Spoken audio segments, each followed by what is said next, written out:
السلام علیکم، میں ہوں محمد رضوان اور آپ دیکھ رہے ہیں ہمارا فیس بک پیج پاکستان کرکٹ اپڈیٹ اور ہمارا YouTube channel cricket info.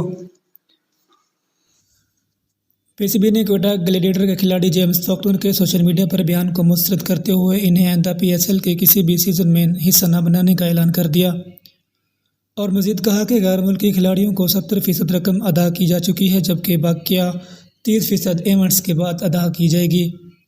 Pakistan cricket board کے ترجمان کا موقف ہے کہ جیمز فاکنر کے ساتھ کوئی غلط بیانی نہیں کی گئی۔ فاکنر کے ساتھ معاہدے کی مکمل پاسداری کی گئی ہے۔ پی سی بی اور کوئٹہ انتظامیہ نے فاکنر کے بیان کو غلط اور افسوسناک قرار دیتے ہوئے مشترکہ اعلامیہ جاری کیا، جس میں واضح کیا گیا ہے کہ فاکنر آئندہ کسی بھی پی ایس ایل کا حصہ نہیں بنیں گے۔ پی سی بی کے مطابق جیمز فاکنر نے اپنی روانگی سے قبل ہفتے کو جان بوجھ کر ہوٹل کی پراپرٹی کو نقصان پہنچایا اور اس کے نتیجے میں انہیں ہوٹل کا نقصان پورا کرنا پڑا۔ اس کے بعد پی سی بی کو امیگریشن حکام نے بھی جیمز فاکنر کے رویے کی شکایت موصول ہوئی، جو وہاں گالم گلوچ کر رہے تھے۔ ان تمام تر صورتحال کے بعد پی سی بی نے جیمز فاکنر کی سنگین بدتمیزی کا سنجیدگی سے نوٹس لیتے ہوئے فرنچائز کے ساتھ مل کر متفقہ فیصلہ کیا ہے کہ جیمز فاکنر کو مستقبل میں H B L, P S L, Pakistan super league کے کسی بھی ڈرافٹ کے لیے شامل نہیں کیا جائے گا۔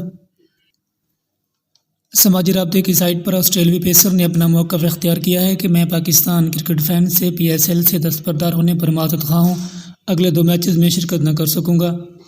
انہوں نے مزید کہا کہ پی سی بی نے میرے ساتھ کیے گئے وعدے کی پاسداری نہیں کی۔ میں پی ایس ایل کے تمام میچز کے لیے یہاں آیا تھا اور پاکستان میں انٹرنیشنل کرکٹ کی واپسی میں مدد کرنا چاہتا تھا، لیکن پیمنٹ کے حوالے سے پی سی بی کے رویے سے تکلیف پہنچی۔ میرے ساتھ جو برتاؤ کیا گیا ہے وہ عزت دینے والا نہیں۔ پی ایس ایل چھوڑنے کے لیے تکلیف ہو رہی ہے۔